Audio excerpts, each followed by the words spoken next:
시청자 여러분 안녕하십니까? 강남이온다의 진행을 맡고 있는 뉴스앤조의 강도현입니다. 오늘 좀 특별한 게스트 모셨습니다. 오늘 저희가 다루는 주제가 갭투기거든요. 네. 드디어 네. 말로만 많이 듣던 뭐 그냥 어렴풋이 뭐 그냥 전세 끼고 뭐 이렇게 무리하게 투자하는 거 아니야? 정도 생각했던 갭투기가 무엇이고 갭투기가 우리 부동산 시장에 어떠한 영향, 해악 들을 미치고 있는지 한번 듣기 위해서 우리 전문가이신 우리 조정은 감정평가사 선생님 모셨습니다. 안녕하세요. 감정평가사 조정은입니다. 시작하기 전에 가면을 쓰실까 좀 고민하셨다고. 너무 부끄러워서 유튜브 처음이라서요. 그래서 가면 쓰시겠다고 하길래 제가 무슨 폭탄 발언을 하시려고 하시나 보다라는 생각했는데 그게 아니고 할만한 폭탄 발언은 없고요. 제가 부끄러우셔서 네. 괜찮습니다. 뭐 저희 시청자분들께서 굉장히 너그러우시기 때문에 네. 마침 저희 딸이 또 가면을 하나 어디서 얻어왔더라고요. 그래서 갖고 왔어요 지금. 가져오셨어요. 분위기 봐서 왔어요. 그럼 좀 이따가 가면도 한번 구경 해보도록 하죠. 네, 우리 본론으로 그냥 바로 들어가 보겠습니다. 우리 갭투기 하면 뭐 뉴스에 많이 나왔기 때문에 우리가 뭐 모르는 건 아니에요. 모르는 건 아닌데 또 실상 갭투기가 뭐야라고 설명하라고 그러면 또 설명하기가 쉽지 않은 것 같거든요. 갭투기가 뭔지부터 한번 설명부터 한번 시작해 볼까요? 예, 갭투기라는 말보다 이제 갭투자라는 말을 많이 쓰죠. 갭투자. 예, 네. 왜냐하면 이제 이제 오를 테니까 부동산을 이렇게 많이 사라는 장려하는 마케팅 수단으로 이게 많이 활용이 되기 때문에 갭투기라는 말보다는 갭투자라는 말을 이제 아마 더 많이 들으셨을 거고요. 이제 매매 가격과 전세 가격의 차이가 거의 없는 경우에 그 차액만 가지고 부동산을 이제 소유할 수 있게 그렇게 하는 그런 투자 방법을 갭투자라는 말을 많이 쓰죠. 네. 근데 말하자면 저희 같이 이제 부동산 투자를 과하게 하는 것을 이제 저는 비판을 하는 입장이기 때문에 저희들은 갭투기란 말을 많이 쓰고 그렇죠. 제가 이제 갭투기란 말을 그렇죠. 그렇게 명명을 한 거죠. 일반적으로는 그냥 미디어에서는 갭투자라고 갭투자라고 많이 그렇게 소비가 되고 있죠. 네네.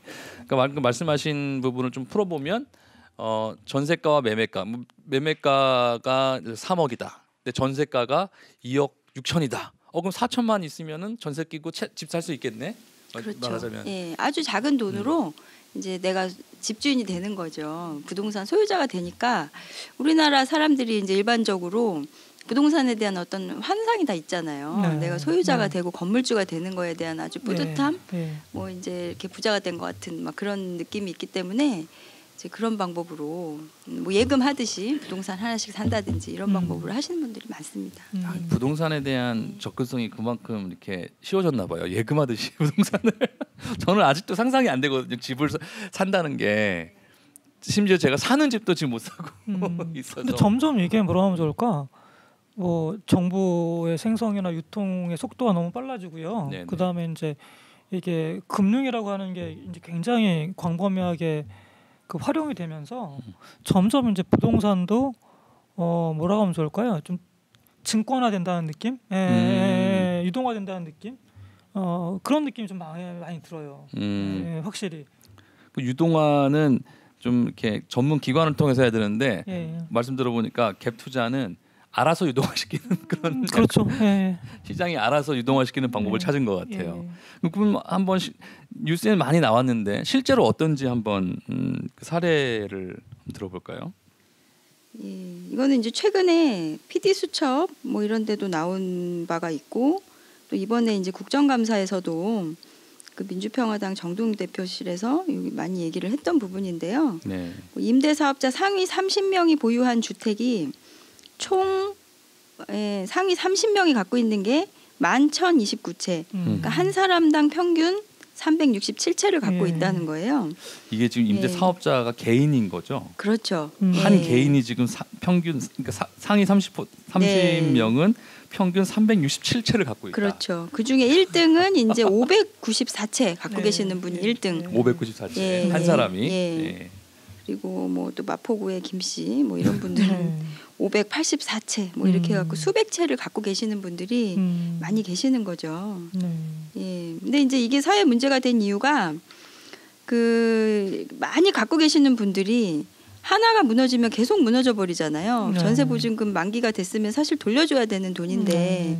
이 집을 빼서 돌려줘야 되는데 집이 안 나가면 돌려줄 돈이 없게 돼 버리니까 연쇄적으로 이제 계속 영향을 미치는 거죠. 다른 집. 맞아요. 예. 저도 이사 갈 때 저 예. 집주인이 전세금 안 빼주면 제가 이사 가는 집에도 그쵸. 문제가 예, 생기잖아요. 예. 근데 그 집에도 또 문제가 생기는 거예요. 그렇죠. 제가 못 가니까 원래 그 집에 있던 그렇죠. 사람 예. 연쇄적으로 이렇게 문제가 예, 생기게 예. 되는. 네. 이해가 확 오네요. 근데 이렇게 많은 집을 소유하고 있으면 지금 부동산 재산세는 어떻게 재산세가 낮아서 이럴까요? 그런 부분도 있을 거예요. 예. 왜냐하면 상상이 안 가는데요. 예, 이런 이제 이런 다세대 주택, 뭐 빌라 같은 이런 작은 주택들은 시세에 비해서 그 공동주택 공시 가격이 굉장히 낮아요. 예, 그래서 제가 최근에 이제 하나 저희 상담한 사례인데 어떤 분이 자기 아버지가 이제 2억 얼마에 빌라를 구매를 하셨어요. 구입을 하셨는데 이분이 이제 돌아가신 거예요. 그래서 자녀분들이 상속을 받게 된 거예요. 근데 이제 공동주택 공시 가격으로 이거를 이제 상속세를 내는데 이제 어차피 2억이기 때문에 소액이라서 상속세 대상은 안 되시긴 하는데 이분이 뭘 걱정하셨냐면 이제 공동주택 공시 가격이 1억인가 뭐 1억 4천이었나 1억 4천 정도 이렇게 잡혀 있었던 거예요. 2억이 좀 넘는 집인데. 예, 2억 넘게 주고 자기가 산 건데. 예. 그러니까 이제 이거를 자기가 상속을 받아서 가지고 있다가 나중에 팔게 되면 양도세를 물어야 되잖아요. 근데 상속을 이제 1억 4천에 받았는데 양도는 최소한 2억보단 더 높게 할 거 아니에요. 그러니까 그 차액에 대해서 이제 자기는 양도세를 별 걱정을 다 예. 한다는 걱정이죠 이분은. 예, 그럼요. 돈이 그렇게 생겼는데도 걱정되는구나. 양도소득세를 나도 그런 걱정 좀 하면 좋겠다. 예, 내야 되는데 네. 이걸 내가 어떻게 하면 좀 줄일 수 있느냐 이걸 이제 상담하신 분이 며칠 전에 있었거든요. 그래서 이제 제가 막 찾아보다 보니까 공동주택 공시 가격이 특히 아파트 같은 경우에는 막 한 70%씩 이렇게 반영이 많이 되어 있잖아요. 근데 이제 이런 작은 빌라들은 실거래가율이 또 그 현실화율이 낮아요. 근데 이것도 또 일면 이해도 되는 부분이 이제 현실화를 너무 높이면 이거 다세대 같은 경우는 서민들이 많이 갖고 서민들이니까. 있는데 예. 너무 이제 확 높여버리면 이분들 부담되니까 그렇죠. 아마 일시에 현실화를 이렇게 시키거나 그러지는 못하셨을 거예요. 근데 이제 상대적으로 현실화가 덜 돼 있다 보니까 굉장히 세율이 낮은 거죠. 근데 그건 어떻습니까, 간평사님? 이게 갭투기라고 하는 게 뭐 갭투기라고 말하든 갭투자라고 말하든 이게 그냥 지금 여기는 뭐 굉장히 다주택자 위주로 나왔습니다만은 뭐 이제 이게 사실 굉장히 그 사회 문제 되는 부분이 분명히 있는데 그 이렇게 뭐 큰 손들은 아니고 그냥 뭐 이렇게 한 채씩 두 채씩 이렇게 하는 분들도 굉장히 많을 거 아니겠어요? 예, 그거 이제 뭐 헤아릴 수 없어 많을 것 같고요. 예. 근데 그런 경우는 우리가 전세를 논다는 것 자체가 네. 어떻게 보면은 많은 경우에 투자를 한 거잖아요. 집 한 채를 내가 사고 투자를 한 그것도 그러면 엄밀한 갭 투자에 해당하는 거네요. 그렇죠. 전세를 놓고 예, 내가 집을 예, 샀다. 그러니까 내가 살고 있는 집이 아닌 이상은 그렇죠. 다 뭐 좀 그런 성격이 있다고 갭 봐야죠. 투자를 예. 그러니까 갭 투자가 굉장히 오래된 거네요. 그렇죠. 말하자면. 예. 그렇죠. 용어가 최근에 그렇습니다. 막- 이상한 이름을 붙여서 그렇지. 이건 뭐 전세라고 하는 제도 워낙 오래된 제도니까요. 아니면은 뭐 이렇게 집을 지어가지고 이제 땅을 갖고 있다가 원래 이제 그런 분들도 많으세요. 노인분들 중에서 단독주택 오래된 거 이제 뭐 한 7, 80년도에 지어진 단독주택 하나 갖고 있었는데 그걸 헐고 건물을 짓는 거죠. 여러 세대로 쪼개가지고 그래가지고 뭐 갖고 계시는 분들도 있고. 예. 그것도 참 갭 투자 사실상 갭 투자긴 하지만 예. 좀 애매하죠. 투자라는 부분하고 투기라는 부분을 구분하기가 좀 어렵습니다. 근데 이게 재무적인 관점에서 보면 이런 분들도 있더라고요. 사실 뭐 제 친구도 뭐 이런 걸 하겠다고 해서 저는 뭐 내심 내키진 않았지만 뭐 그 생활하는 사람들이 뭔가 뭐 답이 없으니까요. 안 그러면 답이 없으니까 또 투자를 하겠다는데 뭐 그거에 대해서 제가 그렇게 뭐 하라고 얘기는 했는데 어떤 방식이었냐면 집을 이렇게 사요. 집을 근데 그 나온 현금 가지고 또 다른 집을 또 사는 거예요. 그래서 그렇게 막 세네 개로 연결해 가지고 그러니까 위험한 거죠. 레버리지를 예. 그러니까 제가 재무적 관점에서 딱 봤을 때 그 레버리지라고 하는 게 투자를 하면 투자는 항상 위험에 있는데 내 돈으로 하는 게 아니고 남의 돈을 끌어서 이제 투자하는 걸 레버리지라고 하는데 레버리지가 높으면 높을수록 가격 하락에 대한 타격이 엄청 크잖아요. 그렇죠. 그 부동산이라는 게 뭐 어떤 지역은 빠지고 어떤 지역은 올라가고 이러지 않고 같이 빠지고 같이 올라갔다 그러기 때문에 얘 빠지는 국면 오면 어떡하려고 그러냐 뭐 이런 대화를 한 적이 있었어요. 그런 분들도 꽤 있는 것 같아요. 그러니까 방금 말씀하신 이런 전문적으로 임대업 하시는 분 아니고 그냥 네. 생활인인데 뭐 두세 개를 이렇게 연결해서 막 그런 하는 사람들은 분들. 헤아릴 수 없이 많겠죠. 그렇죠. 너무 그러니까 많겠죠. 그게 많아지니까 사회적 문제가 그렇죠. 생기지 않을까 예, 싶은데. 예. 그게 위험성을 좀 많이 알리고 아셔야 되는데 근데 이제 이게 문제가 뭐냐면요. 갭 투지가 정말 나쁜 게 뭐냐면 아마 이제 주택을 여러 채 사가지고 사시는 분들은 그런 생각을 안 하실 거예요. 정말 제 주변에 이웃들 선량하신 분들도 많이 하시거든요. 예.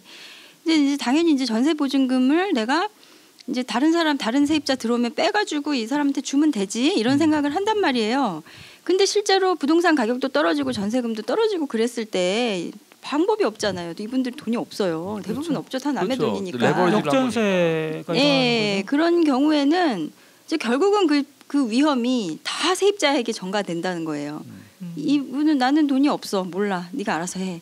이렇게 돼버리면 뭐 그냥 세입자로서 할 수 있는 방법은 경매로 넣는 방법밖에 없거든요. 그렇죠. 근데 경매로 넣으면 실제로 주택 가격 떨어지고 막 그랬을 때는 자기 보증금을 전체를 회수할 방법이 없어요. 실질적으로. 낙찰 가격이 떨어지니까요. 예. 근데 그냥 그 주인이 그냥 이제 속된 말로 만세 부르고 예, 세입자는 이사 나가지도 못하고 자기 왜냐면 점유하고 있어야 되니까 뭐 임차권 등기 뭐 이런 제도가 있긴 하지만 예.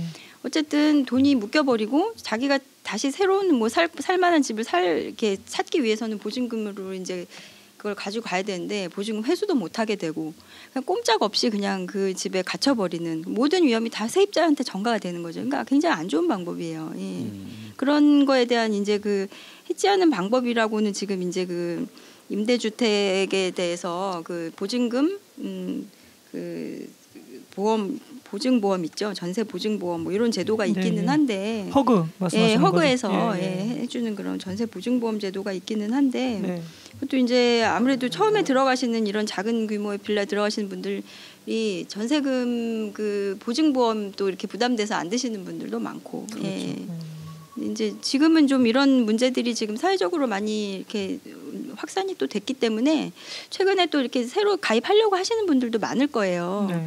근데 많으면 많은 대로 이 경기가 안 좋아졌을 경우에 그 결국은 이 갭 투자자들의 그런 이런 위험이 세입자들한테 전부 전가되거나 아니면 이제 보증보험을 들었을 경우에는 전부 다 이제 정부 세금으로 충당이 되는 그런 효과가 되는 거예요. 예, 좀 문제가 많다고 생각됩니다. 우리 이렇게 정리해 주신 부분 중에 다세대 주택에 대한 이렇게 사례를 준 게 있는데 저희가 대부분 뭔가 이렇게 전세로 뭘 산다 그러면은 네. 아파트를 생각을 네, 하잖아요. 네, 네. 근데 다세대 주택도 거의 신기원인 것 같아요. 이렇게 정리해 주신 거 보면. 최근에 제가 이제 PD 수첩을 보면서 예, 좀 정리한 내용도 있었고 또 이렇게 요즘에 제가 이제 아무래도 부동산 감정 업무를 하다 보니까 실거래 가격이 얼마인지를 이렇게 뒤지는 게 제 일이거든요. 그래서 이 동네 시세가 얼마인지, 예, 실거래 가격이 얼마인지 이게 적정한지 이걸 이제 매일 보는데 이제 최근에 거래된 그런 매매 사례들을 보면 단독주택 거래된 사례들을 보면 나중에 이렇게 로드뷰도 보고 저희가 현장도 가보면 다 부시고 예, 다세대를 지은 거예요. 예.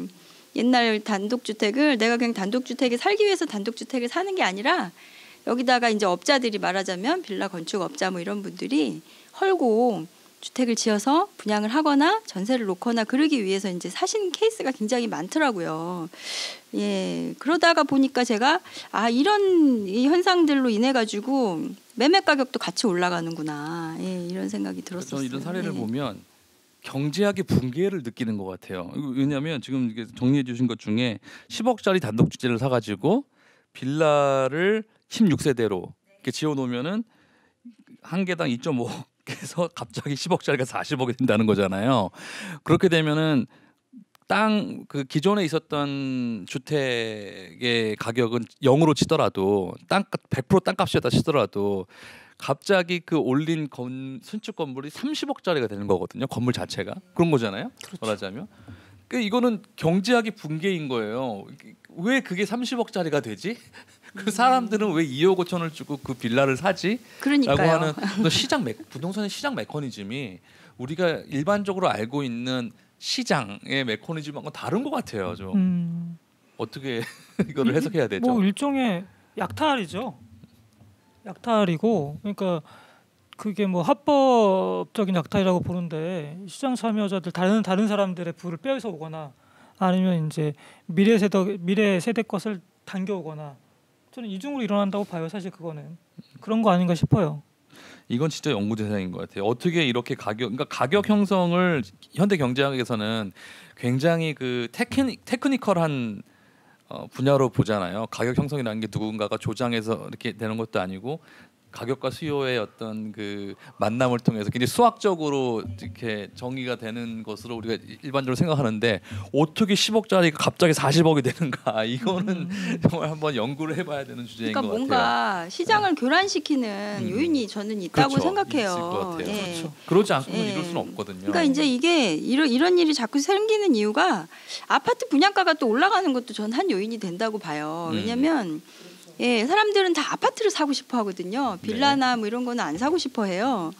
근데 아파트를 선호하다 보니까 아파트 가격을 분양가를 아무리 올려도 또 좋은 브랜드의 이제 일군 건설사가 지은 이런 아파트 좋은 지역에 있는 아파트를 다 사려고 하다 보니까 막 이제 계속 오른다는 그런 현상이 있으니까 또 실제로 그렇게 오르기도 하고 그렇게 막 분양가를 높이 계속 올려놔도 계속 팔리기도 하고 이러다 보니까 점점 일반 주택하고 아파트하고 가격 차이가 갭이 막 커지잖아요. 그렇죠. 그러니까 상대적으로 5억 하던 아파트가 10억이 돼버리면 아파트 다세대 빌라도 막 한 4억, 3억 막 이렇게 하면 엄청 싸게 느껴지는 거예요. 정말. 예. 그렇죠. 사실은 예. 예전에 비해서 엄청 비싸도 엄청 비싼 건데. 예, 비싼 건데도 그 싸게 느껴지는 거죠. 경제 논리로 따지면 땅값이랑 건축비 더해가지고는 이거는 한 2억만 가야지 맞는데 네. 아파트가 10억이 돼버리니까 뭐 한 3억이면 되게 싼 거 아니야? 막 이렇게 돼가지고 사람들이 전세도 들어가고 사기도 하고 막 이런 것 같아요. 그러니까 맞습니다. 이게 점점점 이제 위에서부터 그 고리가 계속 내려오는 거죠. 그런 잘못된 뭔가 시장을 왜곡시키는 그런 요인들이 맨 윗단에서부터 점점 내려와서 네. 계속 모든 시장을 계속 왜곡시키고 교란시키고 이런 게 아닌가 좀 그런 생각이 저는 들었어요. 지금 주택 시장에서는 철저히 이제 이게 아파트 네. 아파트 위주로 이제 사실은 주택 시장이 완전히 재편됐잖아요. 거기서 이제 아파트라고 하는 게 일종의 그 앵커링이라고 하나요? 그 단내림 효과, 예, 일종의 그런 역할을 지금 하고 있는 것 같아요. 그래서 이제 그게 가장 위에 있고 그게 가격이 정해지면 맞춰서 다 키높이를 하는 거죠. 예. 그 방금 말씀해주신 그 사례에서 이 부동산 시장이 얼마나 반시장적인가를 그냥 네. 아주 단적으로 보여주는 것 같아요. 이 아파트 가격에 대해서도 이건 뭐 시장의 논리다라고 주장하는 사람들 많거든요, 사실. 그렇죠. 근데 이거는 정말 이해할 수 없는 네. 도저히 그 경제학적으로 설명이 안 되는 단순히 수요와 공급으로 이걸 이해해서는 절대 이 문제를 풀 수 없을 것 같다는 생각이 드네요. 근데 또 적어주신 것 중에 아주 인상적인 게 감정 평가사로서 그 다세대 주택을 평가하는데 고민이 있으시다고. 우리 실거래가를 분석을 하다 보면 이제 다세대 이제 오래된 지역의 단독 주택이 그렇게 다세대 신축을 위해 가지고 이제 거래가 된다든지 이런 경우에는 이제 이분들이 이제 딱 이렇게 그 설계를 해가지고 몇 세대 나올지 분양 얼마에 할지 전세가가 얼마일지 이렇게 해보면 토지 가격을 좀 비싸게 사도 되는 거죠. 예. 뭐 이렇게 이제 원래는 뭐 한 2, 3억 주고 사면 되는 토지였지만 뭐 거기다 조금 더 붙여서 빨리 그냥 사가지고 사업을 해서 빨리 이익을 회수하는 게 자기한테 이익이 되기 때문에 그 거래를 좀 비싸게 하는 경우가 많거든요. 그렇게 개발하시는 분들 경우에는 그러다 보니까 이제 시세가 계속 올라가는 거예요. 예, 그러니까 이제 실제로 거기를 이용하거나 내가 거주할 목적으로 살려는 소유자들은 이제 그 기존 소유자들이 옆집이 비싸게 팔린 걸 알면 그것보다 더 싼 가격으로 팔지 않거든요. 예, 그러면 이제 자꾸 그거에 맞춰서 그런 기준에 맞춰서 올라가다 보면 실제로 이용을 하려는 목적으로 이걸 구매하려는 사람들은 도대체가 살 수 없는 택도 없는 가격이 되는 거예요.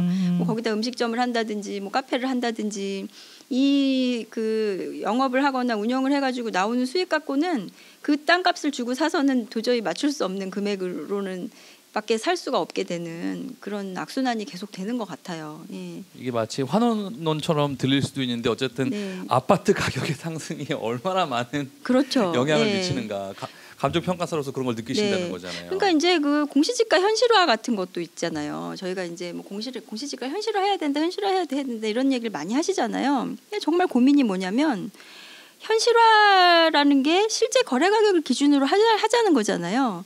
근데 실제 거래 가격이 이렇게 수익 극대화를 그 포커스에다가 두고 있는 그런 매매 가격이란 말이에요.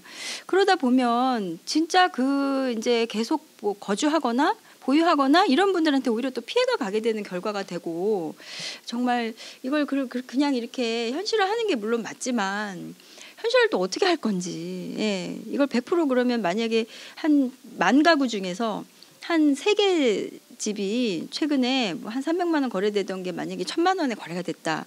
그러면 나머지 집들을 전부 1,000만 원으로 공시가격을 매겨야 될 것인지 너무 고민이 되는 거예요. 그러게요. 예. 현실에서는 쉽지 않은 어려운 문제예요 정말. 실무상으로는 참 난점이 많은 거네요. 음. 자, 그럼 시장에 미치는 악영향에 대해서 우리가 좀 논의를 해봤는데요. 네. 가장 큰 피해를 입는 사람은 아까도 뭐 잠깐 나왔지만 임차인이 될 가능성이 높잖아요. 그러니까 시장이 그러니까 갭투기가 가장 위험한 게 시장에 충격이 왔을 때예요. 지금 사실 이 갭투기가 막 일어나고부터 시장 충격이 강하게 오진 않았어요, 한 번도.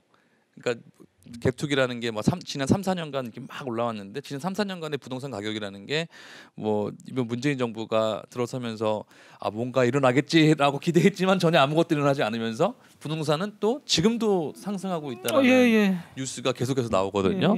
그래서 실질적으로 우리가 갭투기가 만연해 있는 상황에서 충격이 왔을 때 위험하다고 하지만 그 충격을 한 번도 안 왔단 말이죠. 근데 만약에 충격이 오면 어떤 일이 일어날 것인가? 한번 상상 한번 해볼까요? 그러니까 상상이라기보다는 충분히 있을 수 있는 일이니까요. 우리나라 경제 상황 펀더멘탈이 강하지 않기 때문에 외부 충격이라는 게 뭐 언제 와도 지금 이상한 상황은 아니거든요. 그걸 좀 매매 시장에 미치는 영향과 이제 임차인들한테 미치는 영향으로 좀 이렇게 나누어서 설명하면 어떨까 싶은데요, 간평사님. 매매 시장에는 만약에 그게 지금은 이게 어쨌든 간에 가격이 올라주니까 물론 국시적으로 문제가 있지만 뭐 가격이 올라가고 그러다 보니까 이제 거래도 좀 어느 정도 받쳐주고 그러니까 사실 이게 제가 보기에는 뭐 일종의 뭐라고 하면 좋을까, 파열음이 아직은 없는 것 같은데 이게 뭐 만약에 어느 순간에 이게 더 이상 안 올라가고 거래 딱 또 끊기고 이러면 사실은 이게 문제가 될 수 있는 거 아니겠습니까? 그럴 때 이제 매매 시장 같은 경우에는 뭐 이게 아무래도 소액 그 주택 그 비교적 그러니까 좀 저렴 주택 그 저렴이라고 하더라도 매덕 되겠습니다만은 그런 시장에 좀 직격탄을 뭐 이게 때릴 것 같긴 해요. 네. 어떻게 보시나요? 그러니까 자기 집에 자기가 그냥 살고 있는 경우는 이제 좀 위험이 적다고 생각이 되고요. 네. 그런 경우 가장 이상적인 경우이고 가격 좀 떨어지면 뭐 내 거 살고 거니까 있으니까. 그렇죠. 살고 뭐, 있으니까. 뭐, 기분은 나쁘지만 그런 거죠. 근데 이제 그 2008년도 9년도 그때 금융위기 때 좀 그런 일이 살짝 좀 있지 않았을까 하는 생각이 지금 말씀 들어보니까 하우스푸어 얘기가 좀 있었죠. 그때 살짝 있었었죠. 살짝 넘어갔어요. 살짝 있었죠. 말만 예. 있었고 잠깐 말만 있었죠. 예. 말만 있었죠. 네, 그래서 그때 이후로 그 충격 그때 이제 전세가 잘 안 빠져가지고요. 그때도 전세를 빼지 못해서 다른 더 좋은 집이 전세가 더 저렴하게 나온 게 있는데도 내 집이 지금 전세가 안 빠지니까 이사 못 가시고 그런 분들도 많았던 게 기억이 나거든요. 제 주변의 친구들 중에도. 그러면서 전세 가격도 계속 떨어지고 그러다 보니까 연쇄적으로 전세 가격도 떨어지고 매매 가격도 떨어지고 매매도 안 되고 그런 일이 계속 많이 있었었죠. 그러면서 그 위기를 겪고 한 그 이후에 2010년, 11년, 12년, 13년 이때까지만 해도 계속 이제 전세가 그 이제 부동산이 더 이상은 이제 끝났다, 오르지 않을 것 같다 이렇게 예측하시는 분들이 많았잖아요. 그렇죠. 2010년 11년에 네. 그때는만 해도 그랬단 말이에요. 그러면서 이제 어떤 일이 일어났었냐면 이게 지금 관련되는 얘기인지 모르겠는데, 그러면서 그 전세 가격은 더 전세를 사람들이 이제 그때 저금리를 계속 이제 유지하고 있었기 때문에. 전세를 집주인들이 자꾸 월세로 바꾸기 시작했던 것 같아요. 맞아요. 그렇죠. 그래서 저희 집도 그때 갑자기 뜬금없이 집주인이 월세로 바꾸겠다고 해서 제가 이사를 몇 번이나 다녔거든요. 집을 사셨어야 되는데 그때. 그러니까 우리 다 이러고 있어요 지금. 여기 방송에 나온 사람들은 다 이러고 있어요. 남에게 처지가 아닙니다. 그래서 월세로 자꾸 바꾸기 시작했던 거예요. 이제 월세로 바꾸면서 전세 제도가 자꾸 이제 없어지면서 또 어떤 일이 있었냐면 그 전세를 월세로 바꿀 때 전환하는 월세 전환율이라고 있잖아요. 그게 원래 되게 높았었어요. 막 맞아요. 8%씩 10%씩 되고 막 그랬었는데 이제 점점 월세를 받고자 하는 주인들이 많아지니까 집값에 대한 기대가 낮아지니까 월세 전환율이 또 점점 낮아지더라고요. 그때 보니까. 그러니까 월세를 좀 더 저렴하게 살 수 있게 월세를 원하는 주인은 많고 세입자들은 전세를 살고 싶어하고 집값은 계속 떨어질 것 같으니까 사람들이 집은 안 사고. 그렇죠. 그런 일이 그때 있었던 맞습니다. 게 기억이 나더라고요. 그러면서 또 전세는 또 가격은 또 올라가. 그러니까 전세값은 엄청 많이 전세값이 올라갔죠. 사실 전세값이 그랬기 때문에 그 매매가의 턱밑까지 올라오니까 이런 갭투기가 또 생겼던 그런 거죠. 시장이 이제 매매 시장이 다시 반전. 이게 도대체 하기 시작한 거죠. 무슨 악의 골인가 싶네요. 그러니까 그런 포인트에서 뭐 적절한 좀 정책이나 적절한 제도나 이런 걸 좀 잘 이렇게 했으면 얼마나 좀 좋았을까 이런 아쉬움. 맞습니다. 우리가 전세 총액이 국가적으로 통계가 잡히나요? 잡히죠. 잡히는데 전세 총액도요. 그러니까 그 가계부채 지금 한 1,500조 넘는다고 하잖아요. 근데 거기에 전세보증금 포함 안 된 거거든요. 거기는 안 되잖아요. 안 됐죠. 그래서 지금 전세보증금이 제가 언뜻 보니까 450조가 됐던 것 같아요. 전세 보증금요. 450조인가 500조인가 된 것 같아요. 그러니까 그거 따지면 2,000조가 넘어요. 그거에다가 뭘 좀 더하는 건데 더하면 2,000조가 지금 가계부채가 총액이 넘어서 대한민국이 사실은 가계부채로 놓고 보면은 아주 사실 위험한 상황이죠. 정말 심각하네요. 그래서 제가 그 어제 통계를 좀 보고 왔는데 그 1,500조 중에 부동산 그러니까 개인이 받은 부동산 담보대출, 그러니까 기업도 말고 개인만 다 순수하게 아파트 받은 거죠. 그게 한 650조 되더라고요. 그러니까 만약에 전세가 500이면 그것만 1,000조가 지금 넘는 건데. 그렇지. 부동산 관련된 대출이 1,000조가 넘는다고 봐야죠. 개인들이 대출을 레버리지를 일으켜서 집을 산 게 1,000조로 하는 거는 그러니까 시장에 충격이 왔을 때 우리에게 얼마나 큰 심각한 문제가 될 것인가. 이건 뭐 상상하기가 좀 어려운 상황이긴 하네요.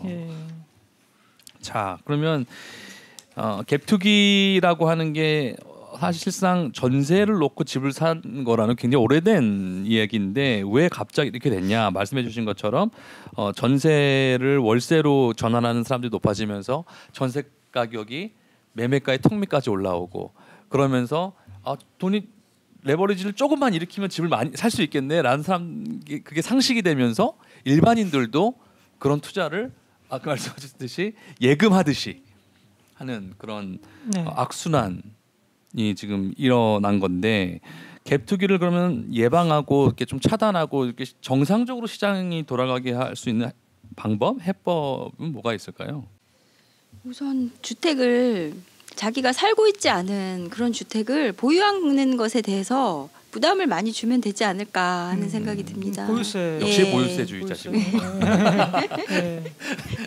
그러니까 맞습니다. 자기가 갖고 있는 자기가 살고 있는 집 말고 사실 살고 있는 집 아닌 다른 거 갖고 있는 건 사실은 대부분 좀 약간 투기 목적이 있다고 봐야 되지 않을까요? 100% 투기죠 사실 그거는 살고 있는 집도 사실은 한 반은 투기예요. 맞습니다. 우리나라에선 그렇죠. 일가구 1주택자라고 해서 그 투기 그 의사가 없는 게 아니에요. 아니 저도 있어요. 집을 안 산 이유가 예, 오르지 않을 것 같아서 더 이상.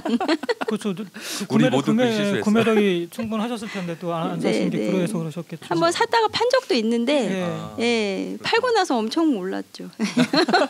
저는 손해 보고 팔았습니다. 제일 비쌀 때 사서 손해 보고 판 적이 있습니다. 그러니까 이게 그 저희 같은 사람의 특징은 시장을 분석한다는 거예요. 근데 부동산 시장은 분석해서 되는 게 아닌 것 같아요. 왜냐면 시장이라는 게 그런 말이 있거든요. 모든 사람이 오른다고 생각하면 오른다. 근데 우리는 분석해서 이거 안 오를 거라고 봤는데 모든 사람이 오른다고 생각하면 오르는 거죠. 그리고 이제 그걸 거스를 수는 없어요. 그것도 이제 굉장히 강하게 있는 것 같고요. 또 하나는 이제 기본적으로 가격이 오르는 건 안 좋은 거다. 그리고 이제 투기는 안 좋은 거다. 뭐 이런 생각이 또 있으니까 이런 게 워낙 맞아요. 이제 그런 당위가 강하다 보니까 과감하게 베팅을 하고 뛰어들고 네네. 이걸 잘 못하는 거죠. 예, 그렇다도 있는 것 같아요. 근데 사실 이게 갭 투기가 어떻게 보면 수도권의 문제인 것 같기도 해요. 왜냐면 지방도 매매가의 턱밑이거든요. 전세가가. 하지만 전세 끼고 집 사서 투자하는 사람 많지 않아요. 그런 건 굉장히 리스키하기 때문에 지방에서는 그러니까 이게 토지 가격이 혹은 아파트 가격이 계속 오를 거라고 하는 믿음이 수도권에서 아직까지 굉장히 강력하게 작용하는 것 같아요. 사실이기도 하고 실제로. 근데 꼭 그런 건 아닌 게 요즘은 이게 우리가 사실은 뭐 지방은 별로 관심이 없잖아요. 뭐 안 좋은 현상이기도 한데 지방에도 보면 원정 갭 투기가 그렇게 성행을 하더라고요. 정말로요? 예. 그러니까 그게 갭 투기. 그러니까 도대체가 이게 여기 무슨 투기를 하나 싶은 데인데 딱 이제 좌표를 찍어서 사실은 가격 올리는 건 쉽잖아요. 왜냐하면 이게 거래가 몇 개만 되면 가격 올라가니까 예, 그래서 적당한 이제 사이즈 세력이 만약에 뭐 10사람 정도가 한꺼번에 들어가면은 바로 오르죠. 네.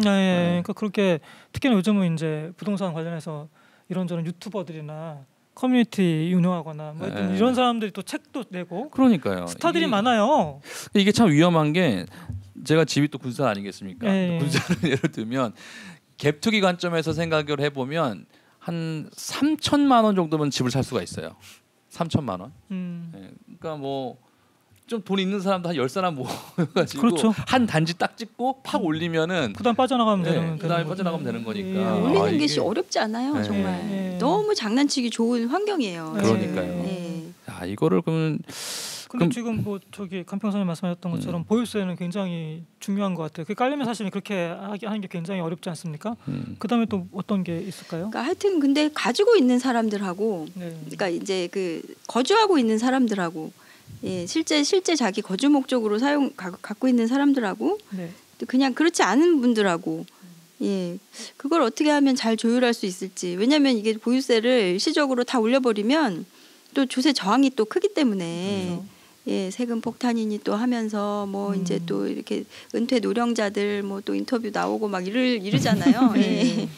좀 잘 이렇게 조화롭게 좀 이렇게 좀 세밀한 정책이 좀 나왔으면 좋겠더라고요. 네. 보유세는 그러하고 또 다른 게 뭐가 어떤 게 있을까요?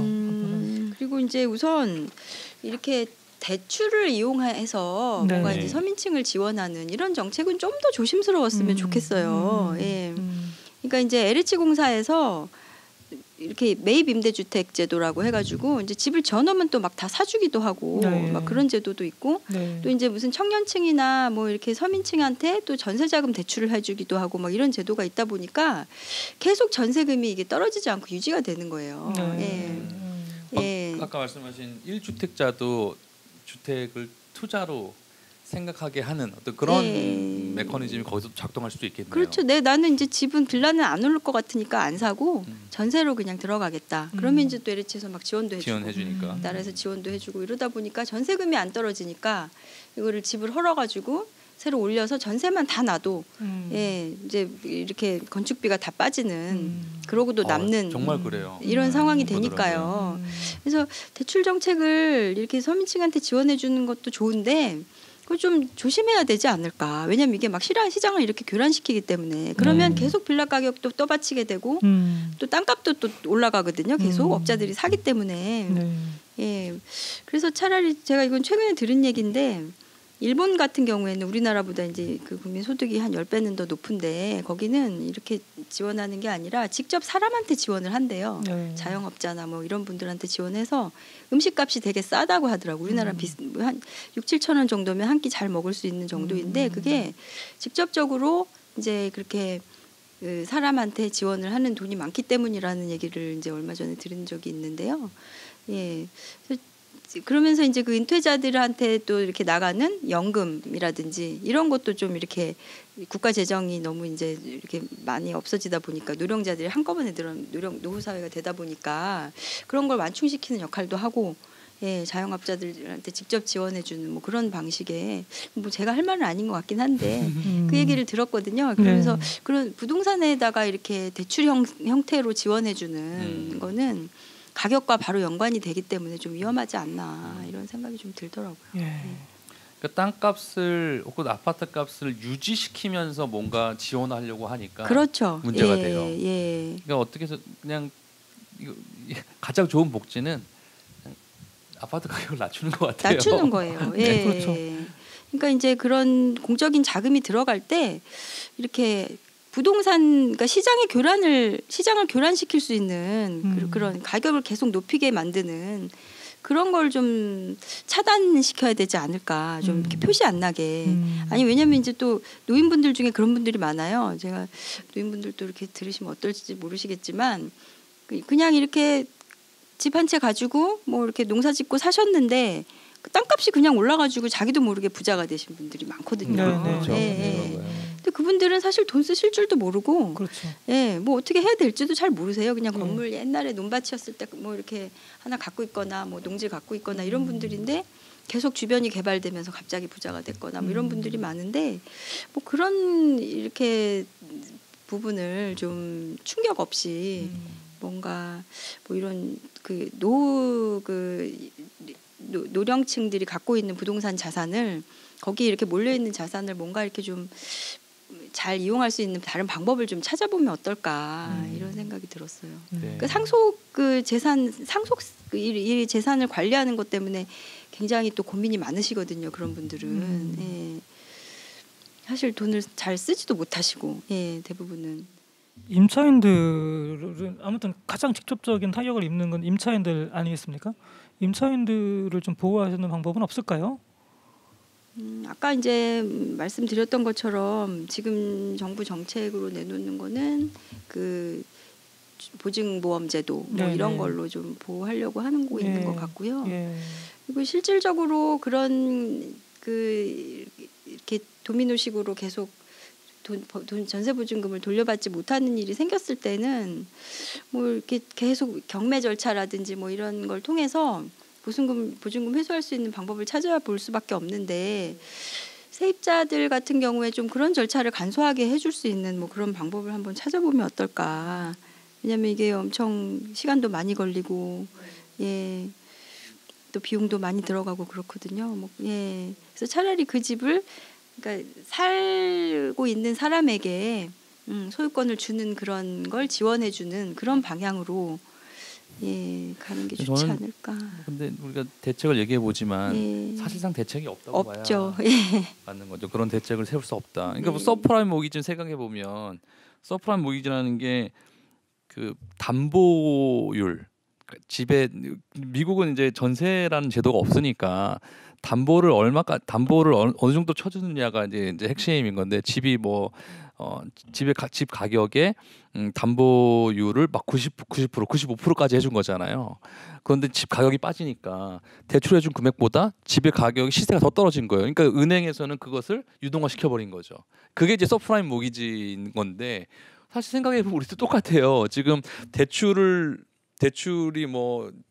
규제를 하잖아요. 우리나라는 강하게 규제를 하니까 그 뭐라 그러죠? 그 LTV나 LTV, DTI. DTI로 강하게 규제를 하지만 거기다 전세를 또 끼고 있으니까 사실은 레버리지가 집 가격의 거의 90%까지 올라오는 그 서프라임 모기지 사태하고 비슷하게 지금 되고 있다고 봐도 무방한 거거든요. 그럼 서프라임 모기지를 미국이 겪고 나서 대책이 있느냐? 대책 없어요. 뭐 그거는 뭐 그냥 시장이 붕괴하는 거니까. 시장이 붕괴하면 다 죽는 거지. 사실 대책을 세운다는 게 가장 좋은 대책은 그냥 가격을 정상화시키는 거가 네. 아닌가 싶습니다. 공공임대주택 네. 늘리는 건 어떻게 생각하세요, 강 변호사님? 네. 아, 공공임대주택도 좋은 방법이라고 생각해요. 네. 네.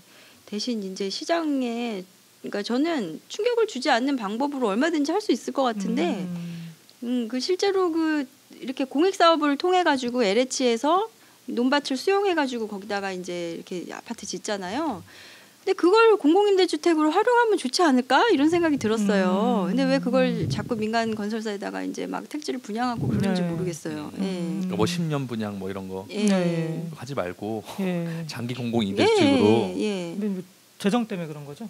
재정- 아니면 예, 그걸 재정 좀 때문에 더 그런 건데. 엄격하게 좀 최소한의 어떤 그 이제 사업비를 충당하려는 목적을 좀 엄격하게 좀 저기 해가지고 최대한 공공이 보유하고 그걸 그 주택재고로 활용하고 그런 방법으로 가야 되지 않을까. 분양가 상한제야말로 정말 제대로 실효성 있게 그런 곳에서는 제대로 해야 되고 남의 땅을 강제로 이거를 이제 공익 목적이라는 이유로 뺏는 거잖아요. 공익 목적에 맞게 잘 써야죠. 예. 맞습니다. 강 변호사님 말씀은 결국에는 이게 보유세, 그다음에 공공임대주택 확충, 네. 보유세 강화 이게 아무튼 두 개 축인 것 같고 그래서 이제 가격을 떨어뜨려야 된다, 투기율은 없애야 된다. 그래야 이제 이게 사실 그렇죠. 근본적인 해법이다라는 말씀이신 것 같아요. 예. 그러니까 뭐 어떤 자산도 마찬가지인데 계속 오르는 자산이란 거는 있을 수 없는 거잖아요. 그렇죠. 왜냐하면 모든 자산 가격이라는 게 형성되는 이유가 현금 흐름이 창출되기 때문인데 현금 흐름이 계속해서 늘어나는 자산이란 거는 그거는 상상에서나 존재하는 건데 조정이 반드시 예. 세게 있죠. 엄청난 예. 조정을 우리가 겪을 수 있기 때문에 예. 그 전에 빨리 조치를 해야 그 상식적인 얘기들이 참 안 통하는 것 같아요. 아쉽게도. 네. 자, 오늘 우리 조정은 감정평가사님 모시고 갭 투자에 대해서 이야기를 나눠봤습니다. 이게 어떻게 해서 우리나라의 부동산 시장을 교란시키면서 계속해서 뭔가 정상적이지 않은 어떤 시장을 형성하게 만드는지를 좀 살펴봤는데요. 그 해법도 간단하게 좀 살펴봤습니다. 우리 끝으로 우리 조정은 감정평가사님 소감하고 하고 싶은 말씀 시청자들께. 못다 하신 말씀 다 그냥 편하게. 아니요, 없어요. 너무 부끄러워. 아니, 따님한테 하셔 말씀. 엄마가 네 가면 갖고 왔는데 오늘 못 썼다. 시장에서 뭐 아주 그냥 현장에 아주 밀착해 계신 분이니까, 그리고 사실은 뭐 케이스는 가장 많이 아시는 선생님이시고 한데 혹시 뭐 이제 꼭 지금 뭐 혹시 뭐 정책 당국자들이 볼 수도 있는 거니까요. 뭐 꼭 이 말은 꼭 해주고 싶다 이런 건 혹시 없으실까요? 좀 그 얼마 전에 그 부동산 합동 무슨 현장 단속 이런 거 하고 다니는 걸 봤어요. 뉴스에도 나왔잖아요. 자금 투자 조사하고 막 이랬어요. 예, 자금. 근데 그렇게 단속하는 거를 저는 보면서 왜 저런 걸 지금도 하고 있나, 그런 생각이 들었거든요. 네. 그게 또 부동산들은 다 또 암암리에 뒤로 다 연락 받고 예. 문 닫고 어디 놀러 가시고 막 이런 분들도 많은 것 같고 그런 거 이제 그만하시고 네. 예. 보여주기 직행정이죠. 무슨 70년대 무슨 새마을 운동도 그 시대도 아닌데 무슨 우리 국민들이 글씨 모르고 뭐 이런 사람들도 없잖아요 이제. 근데 그런 거 그만하시고 이제 실제로 이렇게 국민들이 뭐가 힘든지 뭐가 문제인지 지금 어떤 일이 일어나고 있는지 그런 걸 좀 많이 실제로 좀 살펴보셨으면 좋겠어요. 그래서 지금 나와야 되는 정책이 정말 뭔지 어느 부분에서 이렇게 탁 그 포인트를 건드려 줬을 때 뭐 이렇게 물꼬가 트이는지 그런 부분을 좀 잘 살펴주셨으면 좋겠습니다. 예. 아주 의미심장한 말씀.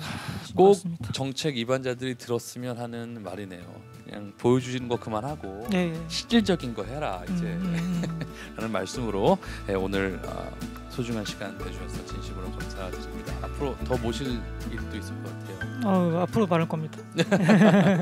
그때는 꼭 가면을 쓰시는 걸로. 네, 시청자 여러분 어떻게 보셨는지 모르겠습니다. 갭투기, 갭투자 일상에서 많이 일어나는 일이지만 실제 전체 국가적 효용이라고 할까요? 사회적 효용을 볼 때는 심각한 문제를 일으킬 수도 있다는 점을 다시 한번 상기하면서 오늘 방송 마치도록 하겠습니다. 함께해 주셔서 진심으로 감사드립니다. 감사합니다.